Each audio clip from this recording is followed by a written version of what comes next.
Je sais jamais comment on mettre ce micro. Bon, on va laisser comme ça. Alors, je suis KO, je suis fatiguée, je voulais pas vraiment te faire de vidéo, j'ai mal à la tête. Mais j'ai un sujet super intéressant que je voulais qu'on regarde ensemble. Bien évidemment, les disputes dans un couple. Petite histoire, vous êtes encore disputés hier soir et ce matin, tu repasses la scène en boucle dans ta tête. Et tu te dis, est-ce que c'est normal? Tu commences à tout remettre en question, à te demander si la relation est finalement saine ou pas, ou si c'est un truc toxique. Et du coup, tu te demandes, est-ce que tous les couples vivent ça, ou est-ce qu'en fait, il y a au fond, ça va vraiment pas? Je pense que c'est une des questions les plus difficiles à se poser depuis l'intérieur de la relation, parce que de l'extérieur, tout peut paraître clair, tout peut paraître sain et bien. Mais en fait, il y a juste toi et ton partenaire qui va vraiment savoir s'il y a un problème dans le fond. Et en fait, quand tu vis dedans, tu vois que bah, généralement ça va, mais que vous avez des disputes de temps en temps, et du coup, en fait, tout devient flou dans ta tête. On te dit d'un côté que les disputes font partie d'un couple, font partie de l'amour, et d'un autre côté que si vous vous disputez tout le temps, c'est un signal d'alarme.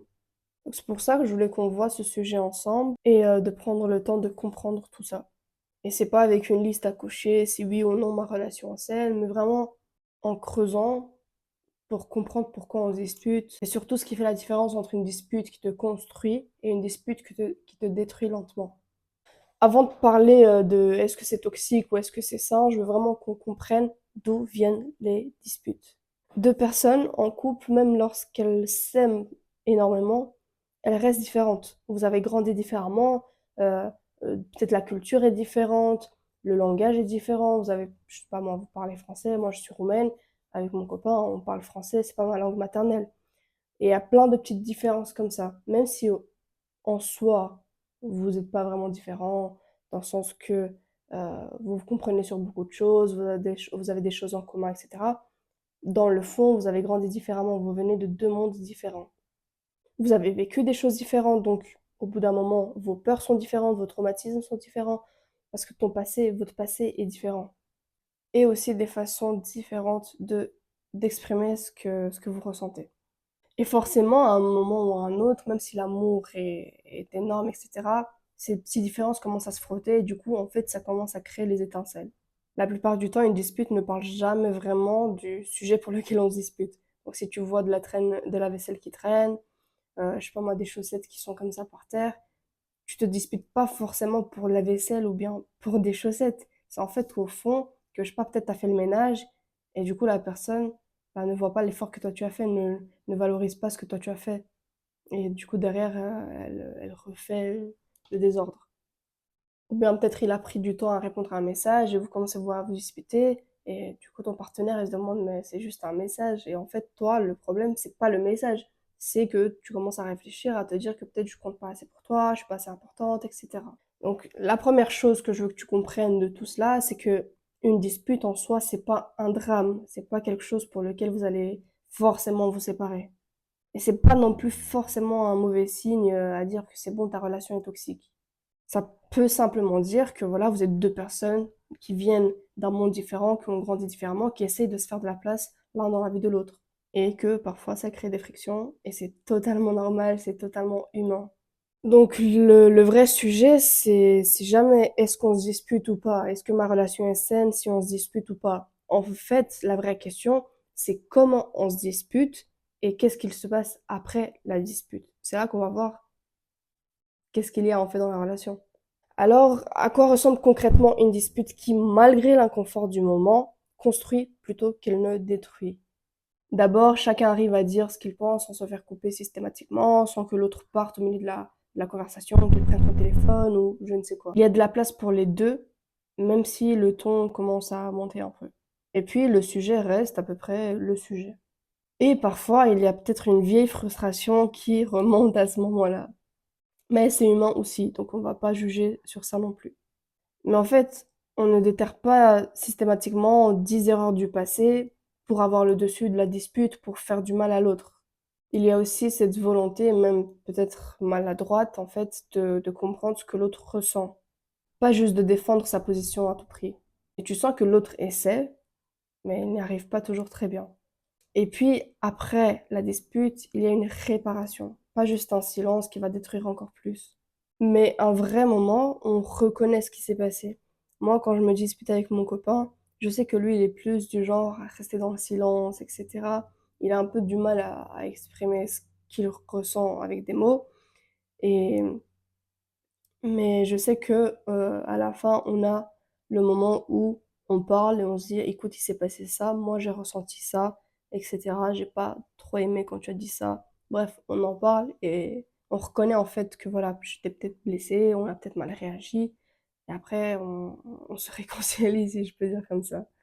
Une dispute ne fait jamais de bien, dans le sens que ça peut être épuisant. On n'a pas envie de se disputer, on a envie que tout soit bien, que tout se passe bien, qu'on soit dans la paix, et cetera. Enfin, qui aime les disputes? Même si une dispute peut te construire pour avoir une relation plus forte, en soi, personne n'aime les disputes.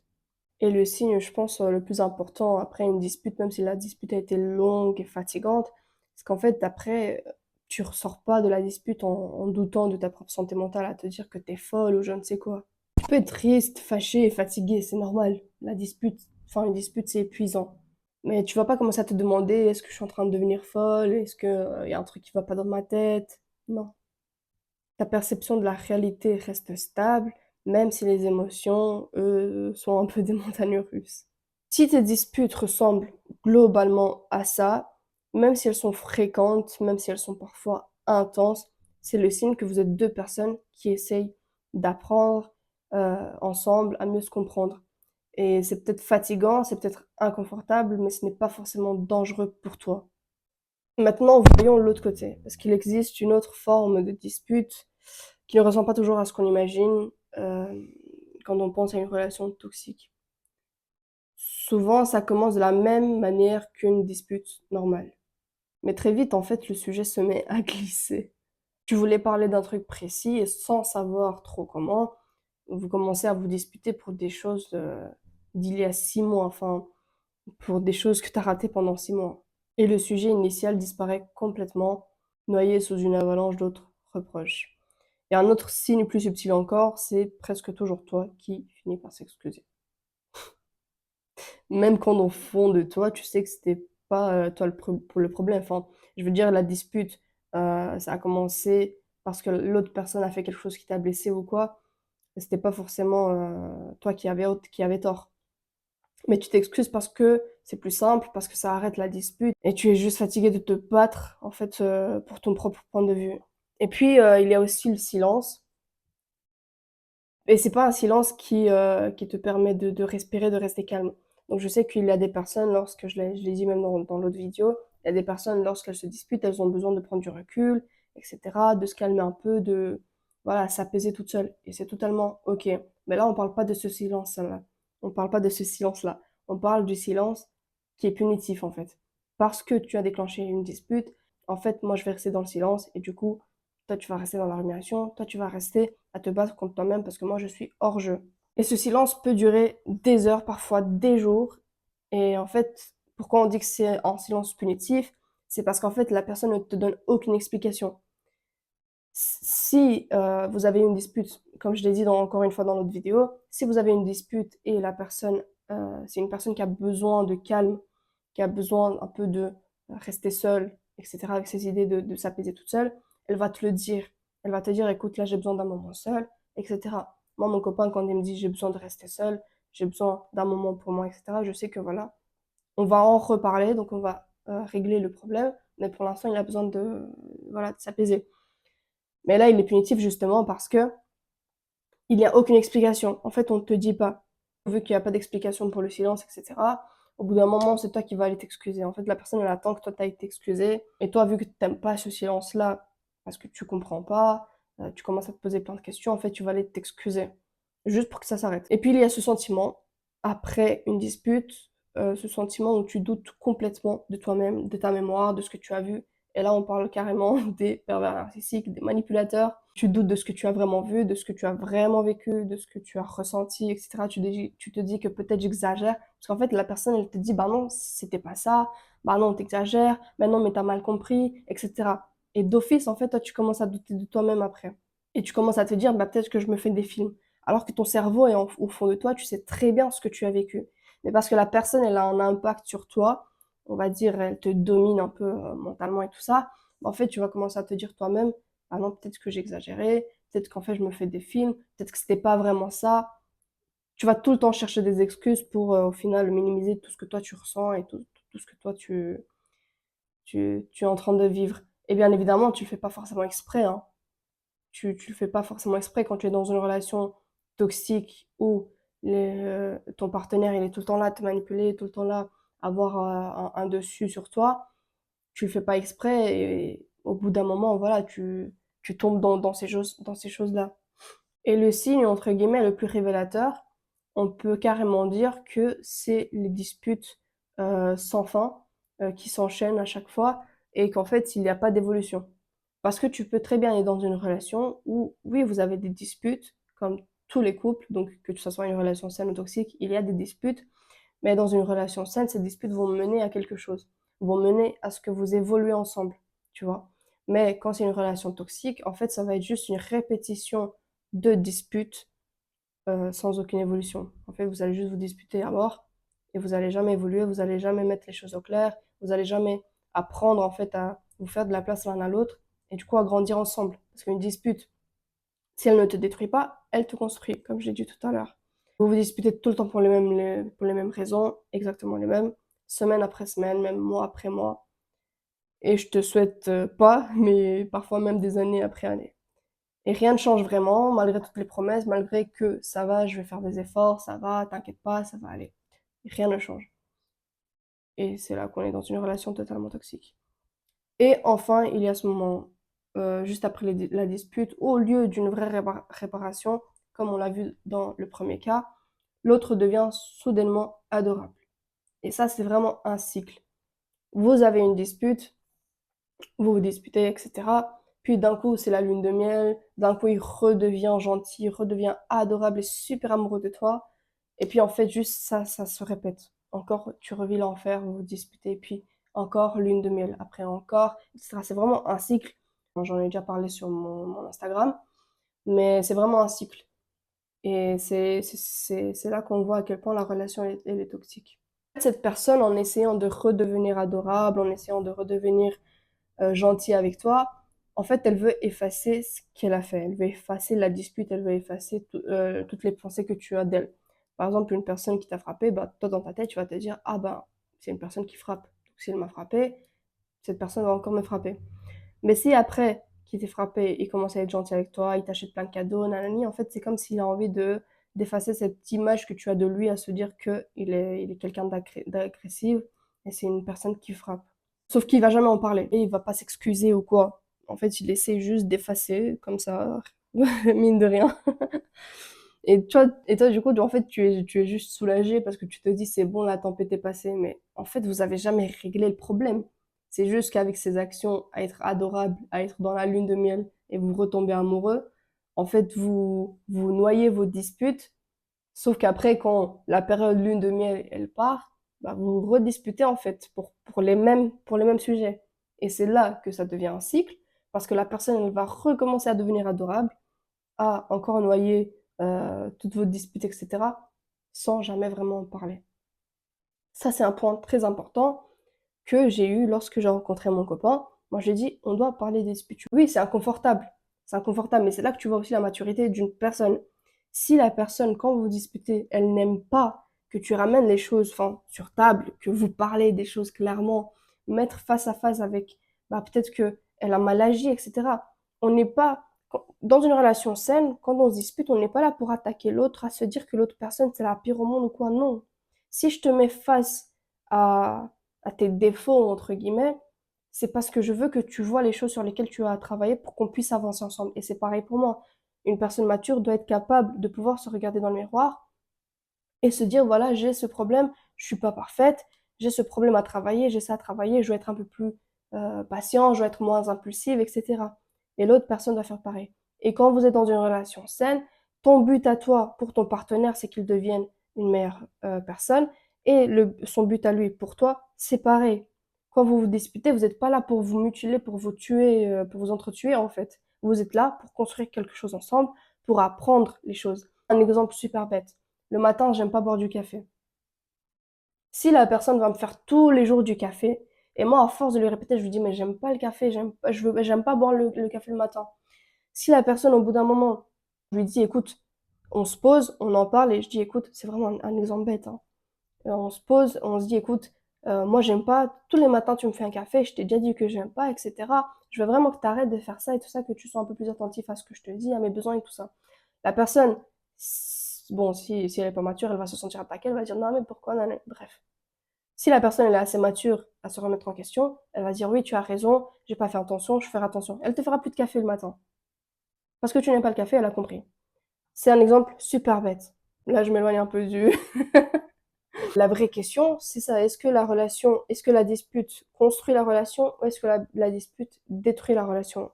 Est-ce que les disputes évoluent ou bien est-ce qu'elles se répètent sans évolution, toujours les mêmes disputes? Dans une relation saine, avec le temps, tu remarques que vous vous disputez de moins en moins. C'est normal, surtout au début, quand tu fais connaissance avec une personne. Comme j'ai dit au début de la vidéo, vous venez de deux mondes différents. Donc en fait, il faut le temps que vous appreniez à vous connaître et qu'en fait, ces petites frictions commencent un peu à se mettre bien, entre guillemets, à se faire de la place petit à petit. Et dans une relation saine, du coup, au fur et à mesure du temps, vous vous disputez de moins en moins parce que vous apprenez justement petit à petit à mieux vous comprendre, à mieux communiquer avant que bah, ça parte en pleine dispute et que ça explose, quoi. Mais dans une relation toxique, c'est totalement l'inverse. Dans une relation qui te fait du mal, vous vous disputez encore et encore pour les mêmes raisons, sans que rien ne change finalement. Et je pense que c'est là que beaucoup de personnes restent bloquées trop longtemps. Parce qu'on confond, on se dispute, mais on s'aime, donc ça va s'arranger, avec on se dispute et rien ne s'améliore, mais on continue quand même. Le premier cas, c'est une relation saine. Le deuxième cas, c'est une relation toxique. Parce que c'est pas du tout la même chose. Le nombre de disputes, en réalité, on s'en fout. Bon, après, tu peux pas rester des années avec une personne à te disputer, mais je veux dire, le nombre de personnes, de disputes dans une relation, on s'en fout. C'est pas ça qui va jouer sur la santé de la relation, c'est la direction que ces disputes prennent, justement, avec le temps. C'est ça qui dit tout. Et si en m'écoutant, tu as ressenti que tes disputes ressemblent plus à la deuxième option qu'à la première, je vais d'abord te dire un truc super simple. Ce que tu ressens n'est pas exagéré. Donc ne te dis pas que tu es folle, etc.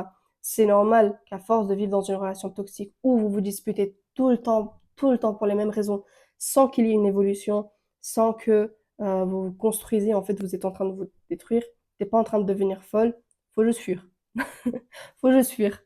Donc, prends le temps vraiment sur les prochaines semaines à regarder, à observer ta relation, prendre du recul et te dire après coup, est-ce que ça évolue? Parce que quand tu es dans la dispute, tu peux très facilement te dire, non, mais c'est bon, j'en ai marre, on se quitte, nanani. Mais avec le recul, est-ce que cette dispute, c'était vraiment une dispute qui méritait une rupture ou est-ce qu'on pouvait arranger les choses et en parler, etc. En vrai, une relation saine ne peut pas exister sans deux personnes matures, sans deux personnes qui sont capables de se remettre en question, sans deux personnes qui peuvent se regarder dans le miroir à se dire, OK, j'ai des choses à travailler sur moi. Donc, n'agis jamais dans le feu de l'action, n'agis jamais avec tes émotions sur le moment parce que tu es en surcharge émotionnelle, parce que voilà, vous êtes disputé, etc. C'est bon, je vais le quitter. Non, prends du recul, essaie de regarder, d'observer ta relation et tu te demandes, est-ce que ça évolue ou est-ce qu'en fait, juste, je suis en train de tourner en boucle. Et surtout, garde ça en tête, comprendre pourquoi quelqu'un agit comme ça, son passé, ses blessures, ce qu'il a vécu avant toi, ne doit pas justifier ce qu'il est en train de te faire vivre. Ok, ça n'explique pas son comportement et ça ne t'oblige jamais à encaisser, à continuer à encaisser ce qu'il est en train de faire. Comprendre et excuser, c'est pas la même chose. Et tu as parfaitement le droit de refuser de porter quelque chose qui ne t'appartient pas. Ce sont ses blessures à lui. Et encore une fois, si la personne est assez mature, elle va travailler sur elle-même pour guérir de ses blessures du passé. Si cette vidéo t'a aidé à y voir un peu plus clair, j'ai construit un chemin complet pour t'aider à te reconstruire après une relation toxique, pour comprendre ces patterns. Ouf, j'ai du mal aujourd'hui. Pour comprendre les patterns, sortir de la confusion et te reconstruire étape par étape. Ça s'appelle sortir du cycle. Le lien est ton bio. Tu le commences à ton aise, c'est à ton rythme. Et si tu veux, dis-moi en commentaire ce qui a résonné le plus fort chez toi dans cette vidéo. Des fois, juste mettre des mots dessus, ça aide à y voir plus clair. Merci d'avoir pris le temps de regarder. À bientôt.